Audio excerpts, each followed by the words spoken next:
The John Ford Podcast. Life's like a bird. It's pretty cute until it shits on your head. JohnFord.radio. Well, I hope you got through your presidential tweet alert today. It was sort of a dry run, and President Trump, I still can't deal with saying President Trump. No. President Trump sent out his first nationwide, actually the first nationwide tweet alert, I guess, to everybody, like in case there was like thermonuclear war heading our way or something. But it was just a dry run, no big alert. A lot of people were really apoplectic about it, man. Weeping, wailing, and gnashing of teeth all over the Twitterverse today because of this thing. People turning off their phones because they didn't want to get a message from Trump. No. Whatever. I got it, and I quickly dismissed it. But, there's nothing that makes you feel better about life in general than getting a tweet alert from President Trump telling you that the end of the world is not quite here yet. However, today on the Evening Rancor, we're going to take a look at the news. N-E-W-S. Now, one story that's been making the rounds today is one that I've actually been following for quite a while. And that's this group of academics who have been submitting peer reviews to legitimate peer review publications under assumed names, under nom de plume, and they basically have been submitting junk stuff that they've made up to sort of make fun of gender studies, grievance studies, things like that, which get a lot of stuff peer-reviewed and published. I guess the way they got them through is that these fake ones that they made up sound just as legitimate, we'll say that in quotes, legitimate, as the actual real peer-review studies that have been making it through. Now, before you think, okay, it's just a bunch of crazy conservatives that are doing this. Are you saying these people are commies? That are just creating a bunch of noise and a bunch of nonsense. Actually, the three professors that have been involved in it are not your typical conservatives, not even conservatives at all. Helen Pluckrose, mathematician, James Lindsay, and Portland State University philosophy and professor Peter Boghossian.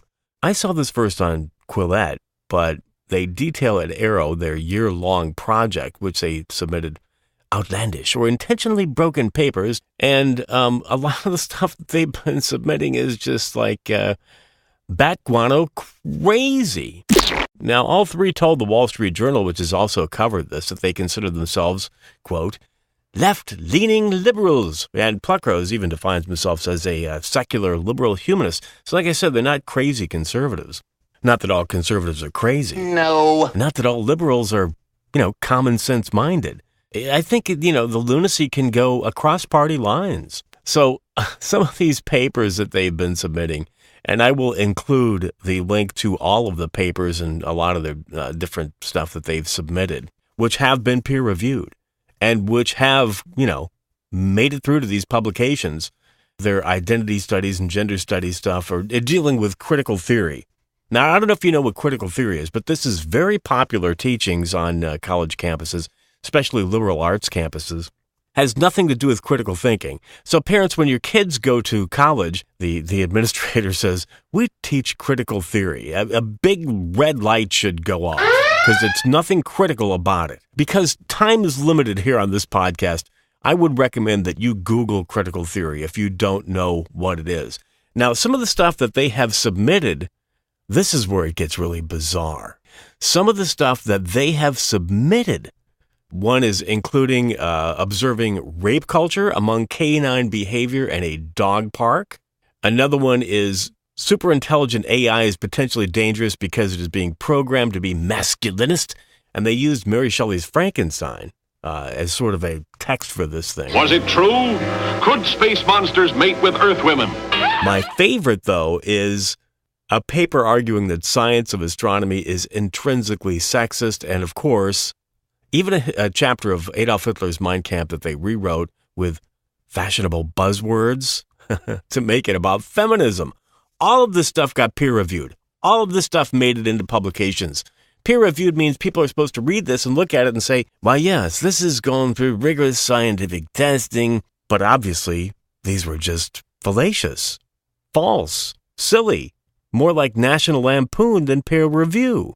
it probably would have done very well in Animal House. Fat, drunk, and stupid is no way to go through life, son. Well, it just shows the kind of claptrap and non-peer-reviewed peer reviews and how the left have become, through critical theory and intersectionalist philosophy, the ones that are actually destroying any scholarship on college campuses, that are deciding what your kids should be taught on college campuses. And the professors that don't agree with this are just like, man, they just are standing back. They're like, I'm not dealing with these crazy people. I'm just staying out of the way. I need to protect my tenure. And if you don't think this is real, George Stephanopoulos on last Sunday's show even went into this and how the left has become the new oligarchs of correct speech and what gets taught on campuses and how this is a real and present danger. I'll include that link as well. Probably the most interesting news story of the week. However, now we move on to story number 2. In a somewhat related story, only in that it has to deal with college campuses, and just to show you that this college campus nonsense isn't just taking place here in the great United States of America. Over in England, at the University of Manchester, the British Schools Union has banned clapping, whooping, and cheering at their events, and instead suggests that you use jazz hands. What are jazz hands? I guess that's when you take your hands and you wave them in the air. So, if you're at an event and you're appreciative of the fine performance that you've just seen, you need to just wave your hands in the air, According to this article in the New York Post, and what fine pieces of journalism they produce there at the Post, honestly, they probably do write the best headlines in the world. Instead of clapping, students attending panels, debates, and talks need to express their appreciation with the sign language equivalent, the silent wave of the hand. Why, pray tell, are they asking that we do this? Because students are proposing to ban clapping in universities because they want the events to feel more inclusive to everyone. So I guess some people get upset when people clap their hands. They're worried about inclusivity and anxiety from people clapping their hands. What's going to happen to these students once they graduate and they go to like a rock concert or something and people are clapping their hands and jumping around and going, woohoo? How are they going to deal with that if they couldn't even deal with it on the college campuses? Story number 3. And in keeping with our education theme on the Evening Rancor this time around, Evening Rancor number 10, comes this story not from colleges, but from, yes, high school. And proof positive that kids are learning how to win elections and get ahead in politics way earlier than they used to. The homecoming queen election at Hartford High School was apparently the target of some post-prohibition rigging. One potential homecoming queen tried to rig the election at the high school by offering pot brownies to people for their potential votes.